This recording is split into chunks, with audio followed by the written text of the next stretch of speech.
नमस्ते Hindustan, wishing you all very good morning to you. सबसे पहले राजकुमार भैया की तरफ से आप सभी को सादर प्रणाम है और जितने भी मेरे प्रिय मित्र हैं, अजीज दोस्त हैं, उन सभी को तहे दिल से भैया हार्दिक अभिनंदन करता है। दोस्तों, मैंने इससे पहले इंग्लिश चैप्टर में मैंने आपको लाके छोड़ा था सेंटेंस पे, करेक्ट। आज भैया आपको बताएगा कि सेंटेंस के बाद जो हमें पढ़ना है वो क्या क्या आता है एज पर ग्रामेटिकल। ठीक है दोस्तों, तो सबसे पहले मैं आपको बताया था types of sentence, means classification of sentence, part of sentence. आज अपन पढ़ेंगे how many types of sentence part, मतलब सेंटेंस के भाग कितने होते हैं। जैसे हम बोलते हैं दिस इज कैट, तो दिस क्या है, इज क्या है और कैट क्या है, इसको हम समझते हैं। और इस सेंटेंस में वो कौन कौन से भाग आते हैं जिनसे सेंटेंस बनता है और जिनको मतलब मेड ऑफ सेंटेंस भी कह सकते हैं। Subject, object, predicate and complement और पर्सन, ये 5 वर्ड्स हैं जो हमें सेंटेंस के लिए जानना बहुत जरूरी है। ठीक है दोस्तों, मैं पार्ट्स ऑफ स्पीच आपको बताया था कि मैं आने वाले नेक्स्ट वीडियो में आपको पार्ट्स ऑफ स्पीच दूंगा, बट जब मैंने अपना सिलेबस उठाया तो मैंने देखा मेरे सिलेबस में ये चीज़ छूट रहा है। मैंने आपको जब नामकरण किया था इसका तभी भी नहीं बताया था, और ये है subject, object, predicate and complement already added in my syllabus, but मैं इसको भूल के आपको पार्ट्स ऑफ स्पीच बताऊं तो अच्छा नहीं होगा। मीन्स जो मेरा स्टाइल है बताने का तरीका है, उस तरीके से हम थोड़ा अलग हो जाते हैं। ठीक है ना, चलिए जानते हैं व्हाट इज सब्जेक्ट। ठीक है ना, a subject is a part of sentence that indicates और point out about the person, thing और प्लेस। देखिए, सब्जेक्ट किसी भी सेंटेंस का वह भाग होता है जिसके बारे में, या वस्तु हो या फिर जगह हो या आदमी हो, उसके बारे में कुछ व्याख्या किया जाता है, चर्चा किया जाता है। ठीक है ना, जैसे मैं बोलता हूं Ram is a good boy, तो मैं राम के बारे में क्या कह रहा हूं, राम अच्छा लड़का है ना, तो Ram is a subject. Okay, अब हम बोलते हैं India is a wonderful country. India कैसा है, किसके बारे में हम बात कर रहे हैं, इंडिया के बारे में। यदि हम बोलते हैं कि ही इज ऑनेस्ट, वह कैसा है, ईमानदार है, उसके बारे में, किसके बारे में, उसके बारे में, वह कैसा है, ईमानदार है।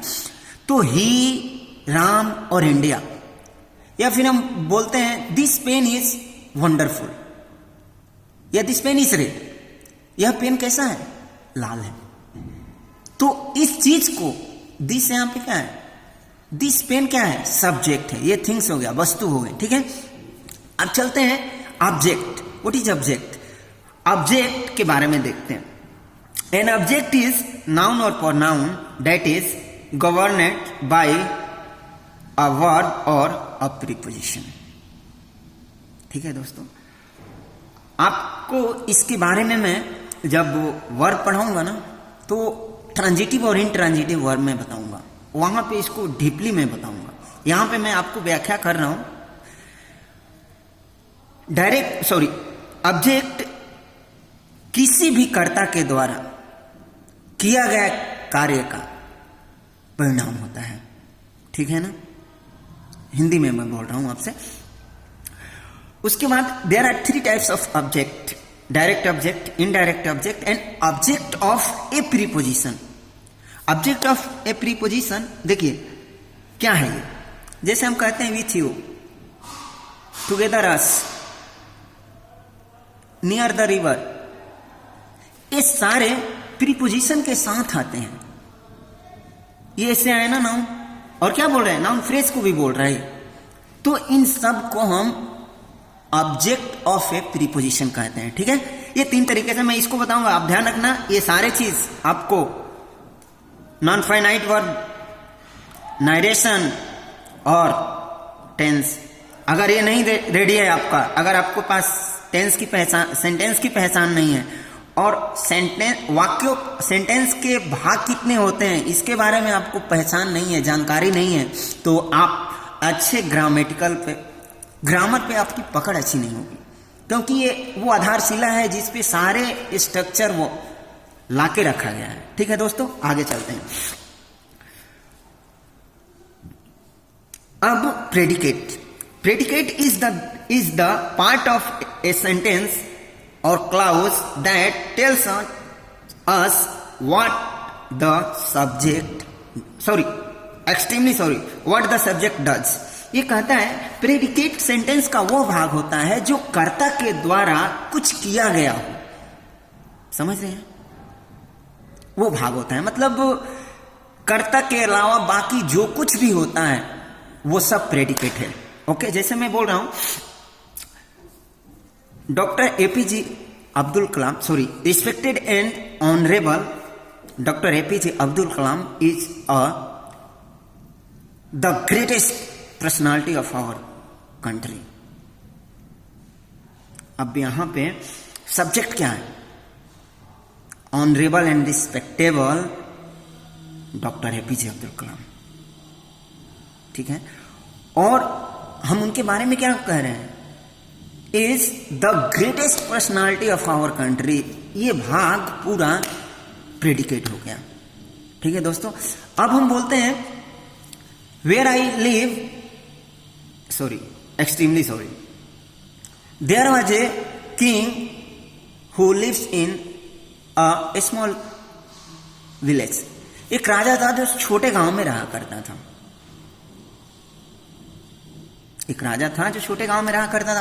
तो एक राजा, there was a king,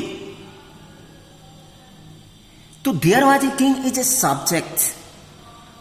okay friend, अब इसमें राजा के बारे में हम कुछ कह रहे हैं। क्या कह रहे हैं? एक राजा था और वो कहां रहता था, तो उसके बारे में जो कुछ भी कहा जा रहा है वो एक छोटे से गांव में रहता था, वो प्रेडिकेट है उसका। ठीक है, अब जैसे हम चलते हैं,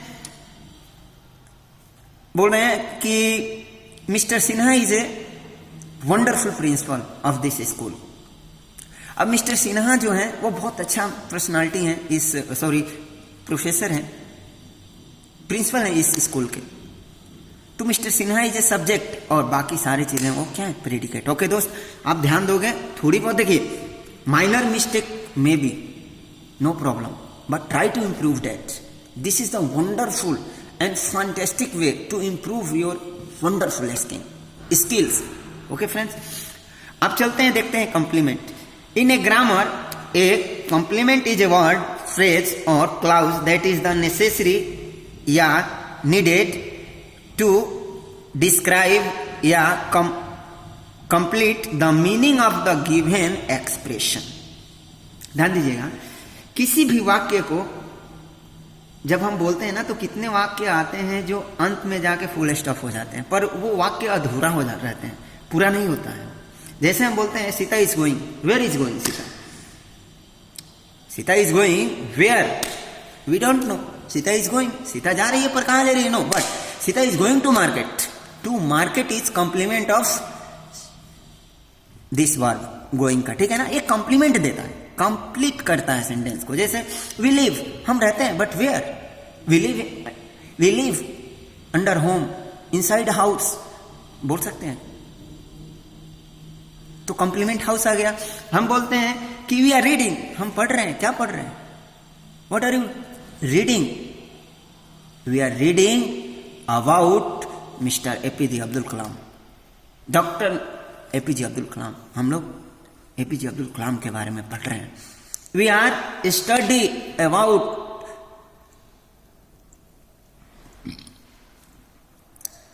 मिस्टर लाला लाजपत राय। हम लोग किसकी बायोग्राफी के बारे में पढ़ रहे हैं? तो हम लोग तो स्टडी कर रहे हैं, वी आर स्टडी, अध्ययन कर रहे हैं, पर मालूम नहीं, पर वहीं पे लाला लाजपत राय बोल दिए, तो वहां पे क्या हुआ कि लाला लाजपत राय की बायोग्राफी हम पढ़ रहे हैं। ठीक है ना, ये होता है कॉम्प्लीमेंट का काम। ठीक है ना, देखिए सबसे पहले होता क्या है कि किसी भी वर्ड का आप डेफिनेशन अगर जानते हो तो सबसे पहले आप डिक्शनरी को टच करो। मैं कहाँ से पाता हूँ ये सारी चीज़ें? डिक्शनरी से। और कुछ चीज़ें हैं डिक्शनरी के अलावा, बुक्स भी हैं, सोशल मीडिया कम्युनिकेशन भी हैं, so many things. But also I request from the depth of my heart to whole person and youngster of our glorious country, please try to learn every day and try to learn different things. हमें ये नहीं करना है कि एक ही चीज को daily पढ़ना है, नो, दैट इज नो। हमने एक चीज को पढ़ लिया ना, इन नेक्स्ट टाइम, हाँ, पर ध्यान ये चीज रखना है, जो भी हमने पढ़ा है उसको तहे दिल से पढ़ें और रिवीजन जरूर करें, क्योंकि प्रैक्टिस मेक परफेक्ट मैन। अभ्यास ही अनुभव है आपका, या अभ्यास ही किसी बंदे को एक अनुभव देता है, या वो अनुभव कहलाता है, अनुभवी कहलाता है। तो इस चीज पे हमें ध्यान देना है, ठीक है ना। Try to your best effort for becoming your fantastic and fine future. Okay, अब थोड़ा पर्सन देख लेते हैं दोस्तों। How many types of person? Person क्या है? First person and second person and third person. First person के अंतर्गत आई और वी आता है, और थर्ड पर्सन के सेकंड पर्सन के अंतर्गत ओनली यू आता है, और थर्ड पर्सन के अंदर ही, सी, इट, दे। इन्हीं को पर्सन के हिसाब से देखा गया। Person as a chapter of grammar, English grammar, उसमें पर्सन हमें पढ़ना है। हिंदी ग्रामर में भी वचन पढ़ना है। मैं आपको बता दूं कि जो भी हमारे स्टूडेंट्स हैं या यंगस्टर्स हैं, आप पर्सन पे विशेष ध्यान दें। इसको अलग अलग चैप्टर में अलग अलग नामकरण किया गया है, ठीक है ना। यहाँ पे आप पर्सन में बता रहा हूँ, प्रोनाउन में जाओगे तो ये मिलेंगे आपको, ध्यान रखोगे आप, ठीक है ना। आप फिर कहीं नेक्स्ट चीज में जाओ, नेक्स्ट चैप्टर में जाओगे, एडजेक्टिव में जाओगे तो इनका पार्टीशन कुछ और मिलेगा। केस में जाओगे तो मीन्स पढ़ना इन्हीं को है, पर घुमा फिरा के पढ़ना है, वही हमें सीखना है, ठीक है ना। अब देखते हैं कि फर्स्ट पर्सन क्या है। First person is a speaker, second person is listener, and what ever talking about between first person and second person, sorry, extremely sorry, once again I am going to repeat this definition because of I am going to lift one word, okay. First person is a speaker, second person is listener, and whatever talking between first person and second person about person or things, that is third person. समझ रहे हो क्या कहा जा रहा है? समझो, first person मैं हूं, सेकंड पर्सन आपको, और मैं किसके बारे में चर्चा कर रहा हूं? इंग्लिश के बारे में चर्चा कर रहा हूं, that is third person. Definition बोल रहा है, आप सुन रहे हो और मैं बोल रहा हूं, तो आई और वी को, इसलिए फर्स्ट पर्सन। जैसे मैं आपको एक सेंटेंस लेता हूं, वी टॉकिंग अबाउट राम। हम किसके बारे में बात कर रहे हैं? राम के बारे में। तो हम हैं तो कितने हैं? एक से अधिक है। तो हम लोग किसके बारे में बात कर रहे हैं? तो हम के साथ जो बोल रहा होगा वो स्पीकर होगा, और जो सुन रहा होगा वो लिसनर होगा। और जिसके बारे में वट एवर टॉकिंग बिटवीन से first person and second person, जो कुछ भी फर्स्ट पर्सन और सेकेंड पर्सन के बीच में बातें होती हैं अबाउट पर्सन, मतलब जिस व्यक्ति, अबाउट दैट पर्सन, जिस व्यक्ति के बारे में, दैट और थिंग्स एंड प्लेस, जगह और वस्तु के बारे में, दैट इज थर्ड पर्सन, और उसी को थर्ड पर्सन कहा जाता है। ठीक है दोस्तों, एक बार मैं और बता दूं कि आप सुन रहे हो, और जैसे मान लो कि माननीय प्रधानमंत्री जी अपना लाल किला रेड फ्लावर से स्पीच दे रहे हैं, वहां पे कुछ ऑडियंस बैठे हुए हैं, कुछ उच्च स्तरीय अधिकारी वहां पे बैठे हुए हैं, और उनको वो क्या कर रहे हैं? संबोधित कर रहे हैं, मीन्स एड्रेसिंग कर रहे हैं। तो वो किसके बारे में एड्रेसिंग कर रहे हैं? For the country, for the public of country, and for the becoming wonderful country. तो वो जो बात कर रहे हैं, तो वो बात कर रहे हैं तो स्पीकर है, दैट इज फर्स्ट पर्सन।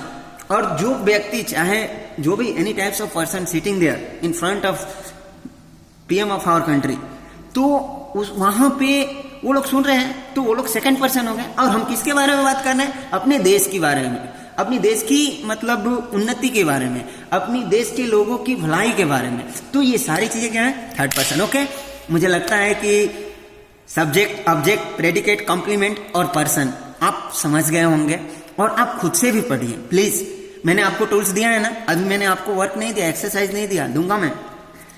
आप आओ इंग्लिश सीखें, रखना अपने पास अरिहंत का, एससी गुप्ता का, मिस्टर एसटी गुप्ता सर का और कुमकुम मैम का एवरीडे वोकैबुलरी रखना, आरके सिन्हा सर का जूनियर ट्रांसलेशन, करंट ट्रांसलेशन और जूनियर ग्रामर रखना, और अशोक सिन्हा ब्रिटिश से लिखते हैं, ब्रिटिश पब्लिकेशन से लिखते हैं, उनका अपना 10+2 ट्रांसलेशन होना चाहिए। ट्रांसलेशन 2 बुक बोलता है ना भैया, अशोक सिन्हा और आरके सिन्हा का रखना। ग्रामर हमें क्या पढ़ना है, आरके सिन्हा का जूनियर ही रखो, अशोक सिन्हा का भी ले सकते हो जूनियर, रख लो, no problem. RK Sinha, Ashok Sinha का जूनियर ग्रामर ले लो, और 10+2 अशोक सिन्हा का ट्रांसलेशन और आरके सिन्हा का करंट ट्रांसलेशन ले लो, ये 4 बुक। और अरिहंत पब्लिकेशन का आओ इंग्लिश सीखें और एवरीडे वोकैबुलरी, और इसे रीड करो, और मैं इसको बताऊंगा कैसे पढ़ना है। अभी मैं थोड़ा आपको आपका बेस बना लूं, नींव रख लूं मैं आपके ऊपर, उसके बाद तो मैं, आप चाहे जितना बड़ा टावर रखना चाहते हो रख सकते हो अपने सर के ऊपर, ठीक है ना। तो स्टोरेज पावर बढ़ेगा आपका, आप अध्ययन करें please. This is a special request from my side, from the depth of my heart also to all of you. Please follow this themes, this fantastic formula, because you want to learn IR, and you will be surely get whatever you talking and whatever you are thinking and whatever you want to get in your future. These all are depend on your work. Whatever you are today doing, that is most important things, and how is doing, and for which purpose you are going to do. ये सारी चीज जब आप सोचते हो ना और करते हो ना, तो मुझे लगता है कि विद्या हमारे पास आएगी, और विद्या को आना पड़ेगा, ठीक है दोस्तों। और अंत में भैया जाते जाते एक शब्द कहेगा कि हम सभी कुछ तो नहीं है, बहुत कुछ है, कुछ तो नहीं है, बहुत कुछ है, पर कुछ और बहुत कुछ में बहुत का अंतर होता है, और कुछ से ही बना है बहुत कुछ। तो हमें ध्यान रखना है, बहुत कुछ को कभी भी इस बात पे घमंड नहीं रखना चाहिए कि मैं कुछ था। तो कुछ को बहुत कुछ बनाने में कुछ का बहुत महत्वपूर्ण होता है, ठीक है ना। Wishing you all wonderful morning, have a wonderful day. भैया की दुआ है, दिल से दुआ है कि आप सभी अपनी जिंदगी अपनी जरूरत के हिसाब से नहीं, अपनी ख्वाहिशों के हिसाब से बनाओ, ठीक है ना। बेस्ट ऑफ लक, जय हिंद, जय भारत।